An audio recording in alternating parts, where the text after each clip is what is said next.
Hello class, today we're going to cover chapter 13 on running water.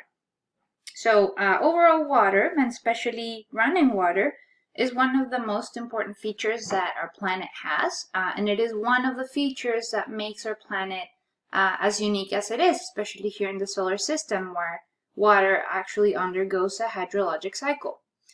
Running water is the dominant agent in landform development, for example, meaning that it is the main weathering, transport, and depositional agent that there are to sediments. And also, out of all the transport agents, running water is the one that overall carries the most sediment than any of the other transport agents, those being wind, groundwater, glaciers, so ice, or gravity even. So overall, running water is the dominant agent carrying those sediments around. Okay, so overall, water is almost everywhere on Earth. It is in the oceans, on glaciers, rivers, lakes, within the air, within the soil, and within living tissue as well. All of these reservoirs of water make up what is Earth's hydrosphere. So if you guys remember from chapter 1, we looked at 4 different spheres. Hydrosphere is the sphere that basically water moves through. As an overall estimate, the total volume of water in the hydrosphere is 1.36 billion cubic kilometers, which corresponds to 326 million cubic miles. Most of it, so about 96.5%, is stored in the global ocean. So that makes it salish water or saline water. About 1.76% is stored in glaciers and ice sheets. So as you're seeing, oceans is here. There's some part that's also saline, but it's not stored in the oceans, but rather in lakes and groundwater. And then out of the remaining fresh water, out of the remaining water, fresh water occupies 2.5%. From that, a very large portion goes into being stored in glaciers and in ice sheets. So again, out of the overall total water, glaciers and ice sheets occupy 1.76%. And that leaves a little under 2% of the total water to be divided among lakes, streams, groundwater, and the atmosphere. The specific amount of water that makes up just surface water, so not groundwater included, is 1.3% of the fresh water, which itself is not very much. So you can think about surface water as occupying overall less than, I think, 0.5 or less than, not less than that even, less than like 0.3 or 0.2% of the overall water in the hydrologic or in the hydrosphere. So the hydrologic cycle is going to be represented by the diagram that you're seeing here in the slide. And it is basically the unending circulation of water. It is this gigantic kind of worldwide system which is powered by the energy from the sun. And it is a system in which the atmosphere provides a vital connection between the oceans and the continents.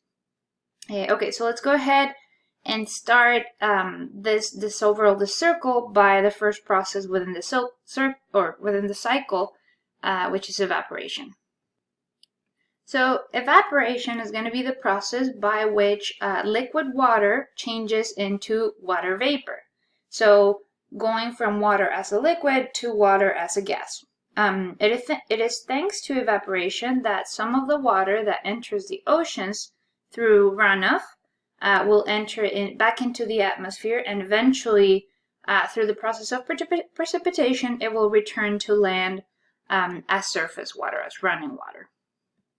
Overall, the wind will transport the moisture that the air has as this water evaporates, and it will move it many a times very large distances. Later on, by the accumulation of enough water vapor, which tends to be in cloud formations, there is enough accumulation along with other necessary temperature and altitude or topography conditions for precipitation to occur. So during precipitation, the water vapor that had formed and had accumulated into cloud formation, it will become liquid water again. So this is a phase change called condensation, going from gas to liquid. And then it will fall from some altitude and return to either the oceans or to land, depending on where this precipitation occurs.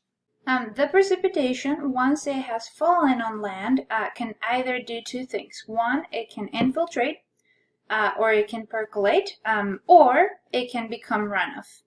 So infiltration happens when the water that falls onto the Earth's surface enters the rock and soils and moves downward. Percolation is similar to infiltration, but it happens when there is but merely some flow through the soils and through porous or fractured rock, but this water doesn't infiltrate down further at depth, so it doesn't become groundwater ultimately. Infiltration will result in water becoming groundwater ultimately.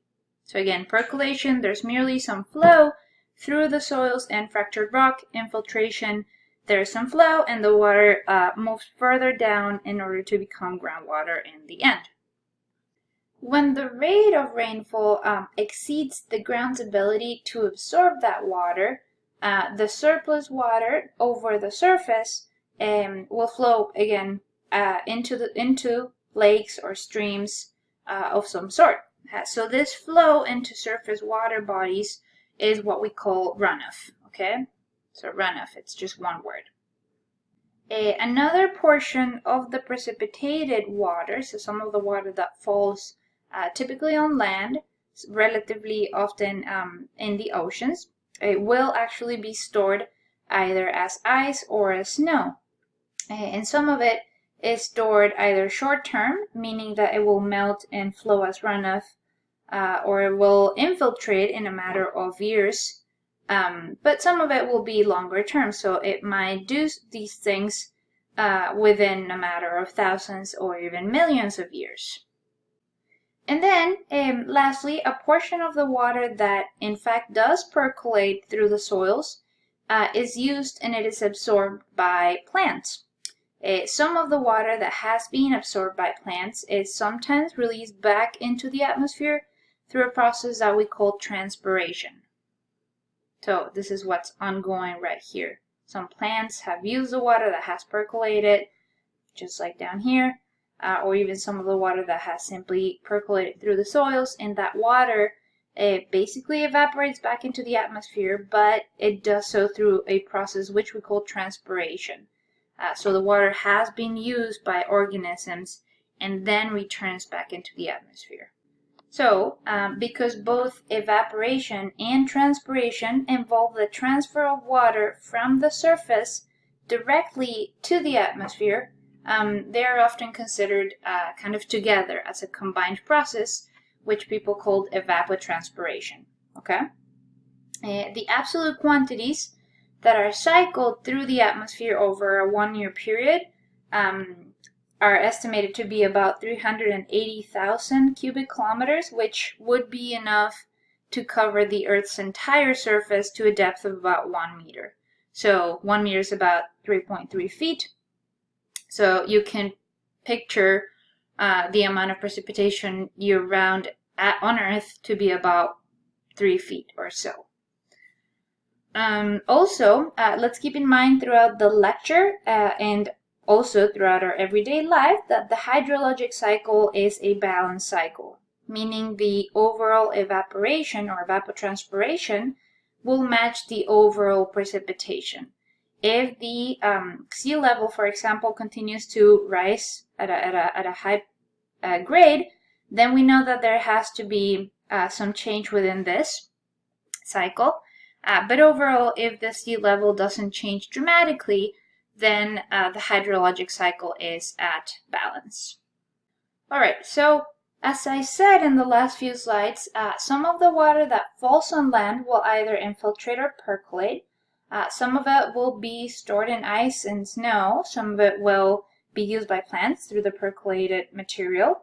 And some of it will run as, or will flow as runoff. So it will run at the surface to eventually flow into streams or lakes, for example.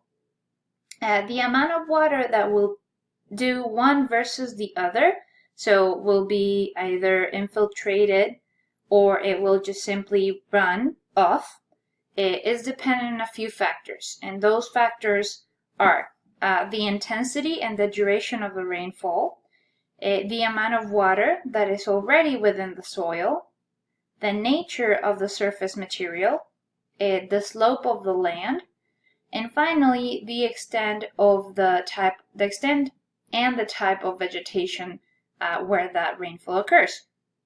So one of the examples of how these factors kind of play their role are the following. So for example, when the surface material is impermeable, meaning there is no easy flow of water through it, or when it is already saturated by some other water that has fallen previously, then the falling water will most likely become runoff. It won't actually infiltrate because, again, it can't due to the impermeability of the soil, or because it's already so saturated that it won't intake more water. So the remaining water that does fall, any precipitation, will become runoff.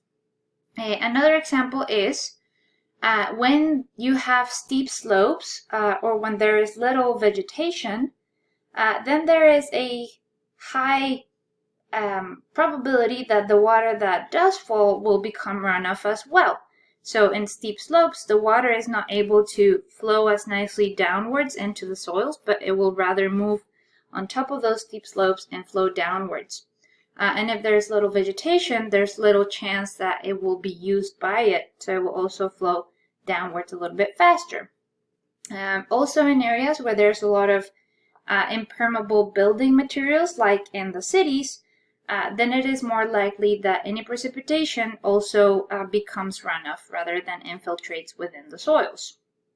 The opposite thing will happen for water that infiltrates. So when you have shallower slopes, a more permeable material, when you have higher vegetation cover, when you have unsaturated soils, then it will be more likely that any precipitated water will infiltrate rather than become runoff at the surface.